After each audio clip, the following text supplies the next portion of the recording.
Final exam frenzy has taken over the Cal State Fullerton campus. Coverage from the Spartan race this past weekend and new details regarding the Asiana Airlines crash. This is OC News now.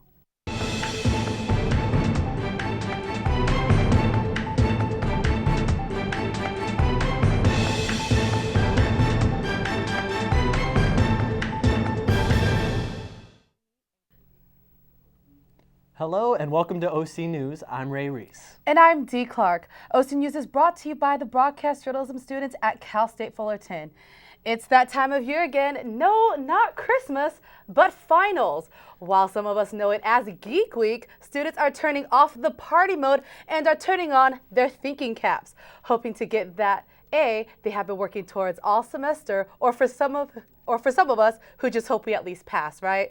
Last day of classes is this Friday the 13th, then finals officially start Saturday the 14th. It all comes to an end Friday, December 20th. We have Marky McManus on campus with the latest. Hope you get an A, Marky. Thanks, guys, and good afternoon, everybody. It's that time of year again, and I don't mean the holidays. Finals are here and they are underway.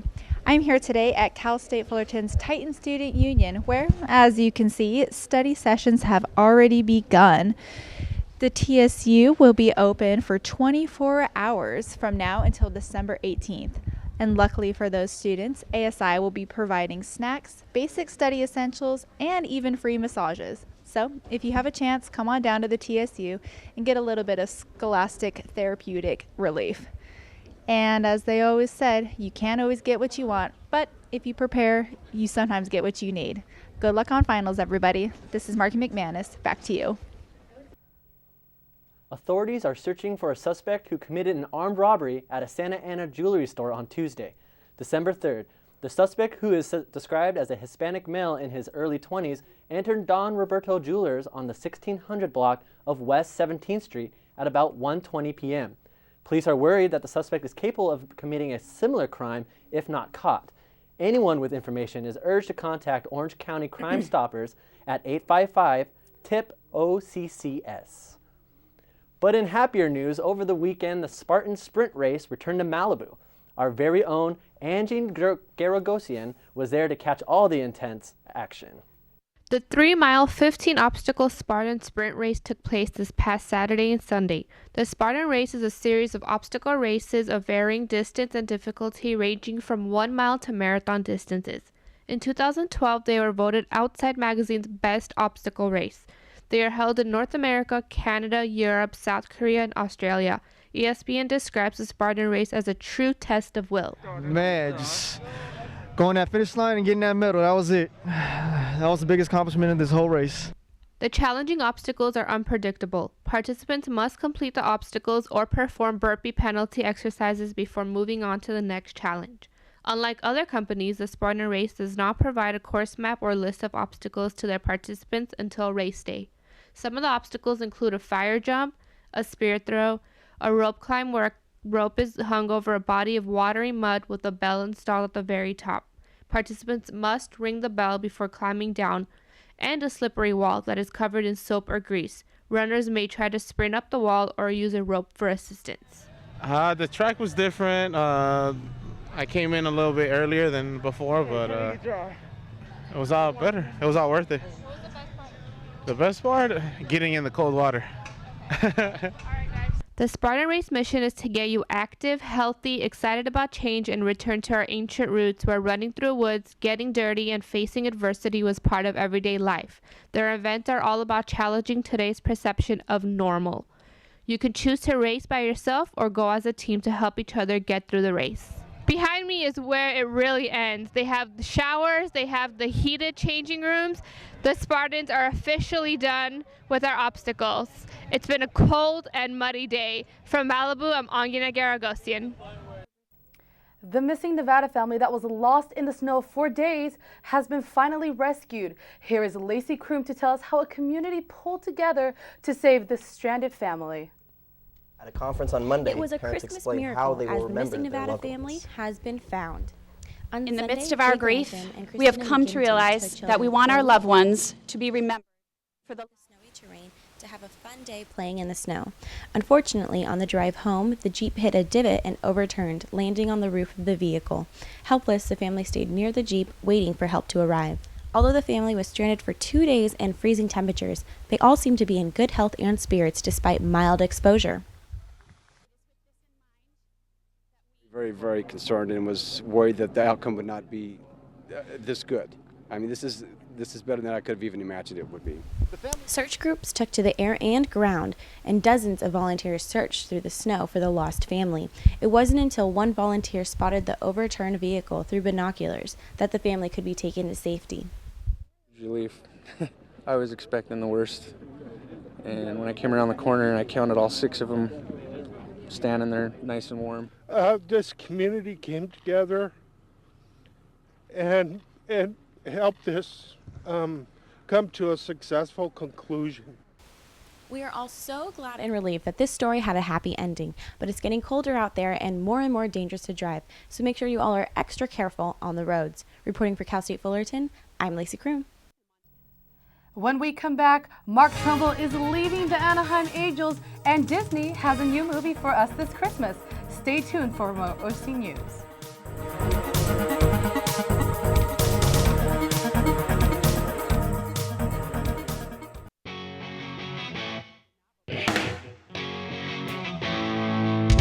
Titan TV is a student-operated facility maintained by students. It's on the Cal State Fullerton campus, and it's a great opportunity for Cal State Fullerton students to get hands-on experience directly in a studio environment. Working with Titan TV puts me in this professional environment. Everyone here is really fun to work with, and everyone just gets along so well. I'm having a great time.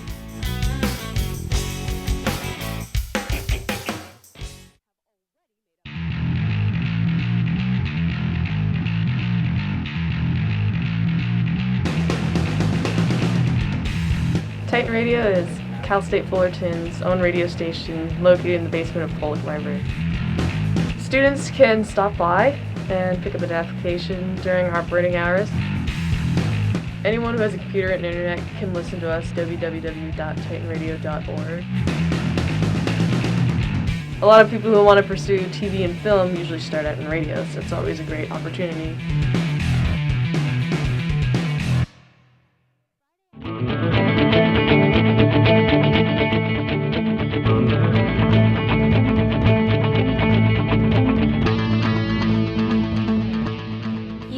Are watching Titan TV. Yep. ABC Special has arrived again this year, and Walt Disney has a new movie on the way. Sam has all that and more for entertainment. What do you got for us, Sam? Thanks, Dee. This has been an eventful week in entertainment news. The 25 Days of Christmas is in full effect, and ABC Family has done it once again with the heartfelt ABC Family original movie, Holidays. Holidays, starring the beautiful Jenny Garth and soap stud Cameron Matheson, premiered over the weekend on Sunday night. In the movie, Melody Gerard, which is Garth, plays an independent workaholic who refuses to spend Thanksgiving with her family at her predictable hometown. Instead, she plans a mini vacation with her girlfriends, but when her boss sends her back to her old roots to convince the townspeople to allow her company to build a new discount store, her plans are completely shattered. When she goes back home, she is reminded by everything she left behind, including her high school sweetheart, Carter McClure, which is Matheson. When Melody arrives, she falls down a staircase and goes through a daze. When she finally wakes up, she is convinced that she never left home to pursue her career and that she is married to Carter. The dazzling duo have exceptional chemistry throughout the film, but will Carter take Melody back after all these years? Nothing is certain, but one thing that is for sure is the fact that Cameron Matheson is a complete hunk. You can say that again. You can catch the holiday flick throughout the 25 Days of Christmas marathon only on ABC Family. Season 3 of MTV's Awkward featured their first hour-long show last night that displayed Jenna's transformation of making peace with her friends and family members. In Karma Relief, Jenna tries to apologize to Valerie and help her get her job back at Palos Verdes High School. Valerie continues to ignore her until Jenna and her mom, Lacey, talk her into going to the hearing to save her job. In the meantime, Ming is being dethroned from the position of the Asian mafia and is being threatened by her head leader to be separated from her boyfriend Fred. No, no. As prom season is approaching, Tamara is thrilled to go with Jake and is already planning the night away. While she is hoping to find the perfect dress, Jenna is wondering if she's even going to be getting asked to the prom. As Maddie and Bailey help Jenna prepare for Valerie's hearing, they begin developing a genuine connection. Jenna never sees this coming, and she is assuming that Maddie is going to ask her to the prom, when she sees the tickets fall out of his pockets. She buys a prom dress and even tells her friends and family members that he is going to ask her. However, when Maddie pays Jenna a visit, he politely asks her if it's okay if he asks Bailey to the prom. What is Jenna going to say? I guess we'll just have to wait till next week and see if Maddie decides to take Bailey or Jenna to the prom. You can catch an all-new episode of MTV's Awkward on Tuesdays at 10:30, 9:30 Central. This Friday, Walt Disney Pictures releases Saving Mr. Banks, which is the untold story of how the Disney classic Mary Poppins made it to Hollywood. The magical cast includes Emma Thompson as the author of Mary Poppins, P.L. Travers, and stars the beloved Tom Hanks as Mr. Walt Disney. The story is based on true events, and when Walt Disney's daughters ask him to turn their favorite childhood book into a film, he makes them a promise that takes years to fulfill. He requests to have a meeting with the author of Mary Poppins in order to obtain the rights. However, she is reluctant and gives him a very hard time. When the pair spends 2 weeks together in 1961, Walt shares his imaginative storyboards, songs, and successful theme park with the author. Does P.L. Travers end up giving Walt the rights to her precious, youthful tale, or does he have to take another avenue in order to make the successful movie that we all know and love? I guess we'll just have to wait and see. It all began with a mouse and a little negotiating. So, the story is about business, friendship, and having a little faith. Saving Mr. Banks hits theaters this Friday, December 13th. Do you think that Carter is going to take Melody back in his arms with the hit ABC Family Holidays? Who is Maddie going to take to the Palos Verdes prom? And are you Team Jenna or Team Bailey? I want to know. Feel free to share your thoughts or comments with me on Twitter at @SamTratches. I'll be looking forward to your tweets. Back to you guys in the studio.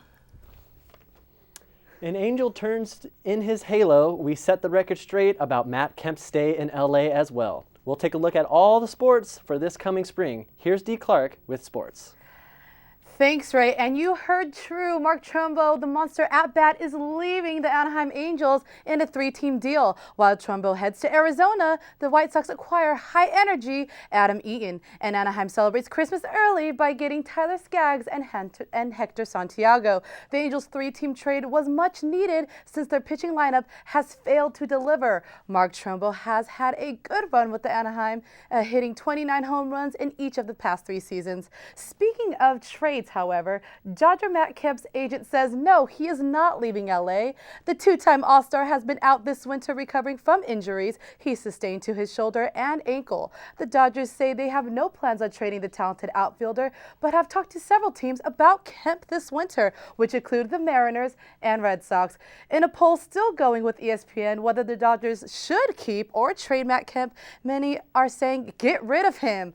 Ooh, sorry, Matt. Coming back home to home plate, Cal State Fullerton sports have had an up and down year, but the spring sports provide some promise. Here's our very own Garj Paul Sanga with a look at the spring season in preview. Fall season provided many surprises and disappointments. Men's soccer and volleyball failed to live up to expectations, while women's soccer met theirs by winning the Big West Conference tournament and making it to the NCAA tournament. With basketball in season and both teams going the wrong direction for the 2 first-year head coaches, spring sports hope to provide a better days for Titan athletics. Women's tennis team has a new leader. Diane Matias took over for the now-retired Bill Reynolds. The team lost Big West second team Tiffany Mai, but the double-team tandem of Morgan McIntosh and Klika Selvikov returned to propel the tennis program to new heights. Also, freshman Alexis Venezuela had an incredible fall as she reached the championship match at the Matador Invite. From the tennis courts to the track, this past season 7 athletes qualified to compete in the NCAA West Regional Championship. Walter Whitaker and Katie Wilson both strive to improve their marks in their respective event. Wilson was one of the conference's best 400-meter runners all season. while Whitaker competed in a fantastic sophomore campaign with 49 feet and 11.75 inches in the triple jump. Both teams hope to take the next step, and the next step being is the Big West Conference title. Two teams that are closer to winning the Big West Conference title than the previous two are men's and women's golf. Both teams won at least one tournament during the fall season. Women's captured the Cowgirl Desert Intercollegiate in Palm Desert, while the men's won the Bill Cullum and the Warrior Princeville Invite. Speaking of teams that has many conference titles to its name, Kelly Ford led softball hopes to recapture the magic from the 1980s, where the program won its lonely national championship. Having been below average the last couple of years, Ford revived the program with a 500 overall record, first since 2009. Beating 4 top 25 ranked teams, Titans barely missed the postseason. Sophomore Jasmine Antunes will lead the pitching staff, while redshirt senior Ariel Tuchiyama hopes will lead the defense and offense to the postseason for the first time since 2009. And one program that doesn't need an introduction is Titan Baseball. Led by third-year head coach Rick Vanderhook, Titans fell last year to UCLA in the Super Regionals. Highly touted outfielder Michael Lorenzen, catcher Chad Wallach, first baseman Carlos Lopez, and shortstop Richie Pedrosa were all lost to the Major League Draft. This year's team is led by shortstop Matt Chapman, utility player J.D. Davis, All-American pitchers Thomas Eshelman, Justin Garza, and former high school first-round draft pick Phil Bickford. Together they hope to lead the Titans back to the College World Series, which hasn't been done since 2009. Spring looks like a season of champions on paper, but we all know anything can happen when the games are played. For Titan Sports Recap, I'm Garshpal Sangha. That'll do it for sports. But let me ask you, Ray, how do you feel about the poll going on about Matt Kemp? Should we keep him? Well, they say it's very hard to feel bad for a millionaire, but a man that was an MVP candidate just a couple years ago, it's really hard to let someone go like that. Ooh, I definitely feel you. I know, totally. Thanks, Dee. This past weekend for Anaheim Convention Center held a cheer competition for cheerleaders throughout California. Our very own Monique Gonzalez was there to witness all the action and talk to the champions.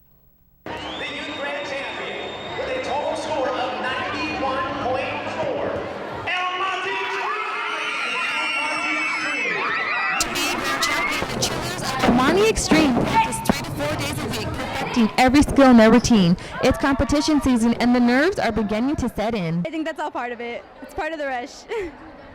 Before the team performs, the girls have 4 minutes to warm up and stretch out their muscles. From a toe touch back handspring to hitting their stunt. I'm here at the Anaheim Convention Center backstage with Armani Extreme Team Purple. Now that's only a few minutes left until those girls hit the stage. They're defending champs from last year, so the pressure is really on. Seconds before the girls hit the floor, they huddle together as adrenaline flows. Then it's showtime with a 2-minute routine to showcase their best skills. Hit all our stunts and we get a rush when we work. The younger cheerleaders of extreme ages 6 to 10 cheer their little heart out. Shortly after their performance, it's award time, as all the participants and parents wait for the results. Defending champions of last year, the pressure is on. Too hard to lose, and too hard to lose anything that we've been working for. The two teams of extreme took first place as the youth received the highest score and took the title of grand champions. I'm here with the 2013 Jams Big Challenge winners. These girls have worked really hard this season and it really paid off. How do you feel after winning? It's really good. Are you excited? Yes. These girls get a paid trip to Las Vegas, Nevada. In Anaheim, I'm Monique Gonzalez. New details have been released regarding the Asiana Airlines crash last summer at San Francisco Airport. According to a report released Wednesday by the National Transportation Secretary Board, the captain told investigators that he was worried about landing the plane without visual assistance. NTSB states that by the time pilots realized there was something wrong, it was too late, causing the crash landing that killed 3 people and injured more than 200. Investigators have yet to release an exact cause of what went wrong that day. Shame. When we come back, though, local residents share their New Year's resolutions and some healthy tips on how to keep young ones safe in the snow.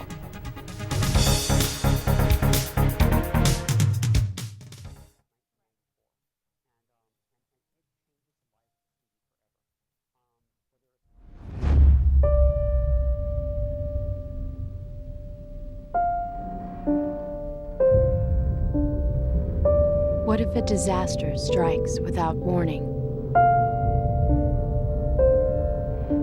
What if life as you know it has completely turned on its head?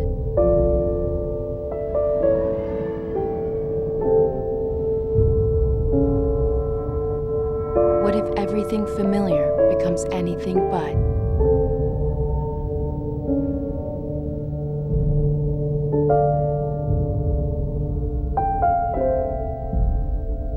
Before a disaster turns your family's world upside down, it's up to you to be ready. It's cold out there. In fact, weather experts tell us that about 90% of the lower 48 states is experiencing below normal temperatures. About half of the nation is blanketed in snow and ice. In today's Health Minute, Holly Furfer gives us tips on how to keep those little ones warm and safe as they head out into the elements. Winter temperatures have arrived early in many parts of the United States, and children are heading outside to go sledding, build snowmen, or just plain have fun. As you bundle up your kids, take a few precautions to ensure they're safe out in the cold. It may seem obvious, but dress your children in layers. That way, if one layer gets wet, they can remove it and still be warm. Wearing waterproof pants and jackets as the top layer is one way to stay dry in the snow. Cotton holds moisture, so wool is a better choice. And don't forget the mittens, hats, scarves, and waterproof boots. Spending too much time in the cold increases your child's risk for frostbite. The ears and nose, as well as the hands and feet, are the most vulnerable, so keep those well covered. The first warning signs are often a pins and needles sensation and numbness. Cold weather can also cause the body to lose heat faster than we can produce it, leading to a drop in body temperature called hypothermia. If left untreated, it can be life-threatening. For kids, it's a winter wonderland out there, so check on them often so they stay safe as they play. For today's Health Minute, I'm Holly Furfer. It is a minute. 2013 is coming to a close, and that means New Year's resolutions. OC News reporter Monique Gonzalez asked folks what they plan to do differently next year. Make 'em, break 'em. New Year's resolutions are tough. As the year 2013 is coming to an end, I came to the streets of Whittier as people shared their resolution for the year 2014. My New Year's resolution is to keep this sexy figure. Same as every other year. Stop biting my nails. To get fit and to have people come to my new fitness club. To graduate from Fullerton College. Improvise, adapt, overcome. It's to help people get fit. Improve my situation at work. I want to learn how to surf. To have more than one friend. Stop spending so much money. To manage my time better. I procrastinate. Is to get tattoos. Stop chewing ice. Is to have less roommates. On my self-discipline so I can move forward in my art career. Stop spending so much money during the year. I want to be happier. Wishing New Year. From Whittier, Monique Gonzalez, OCN News. That is going to do it for us here at OC News. I'm Dee Clark. And I'm Ray Reese. That's it for us this semester, but do not fear. OC News will be back sooner than you think. Thank you much and enjoy the new year.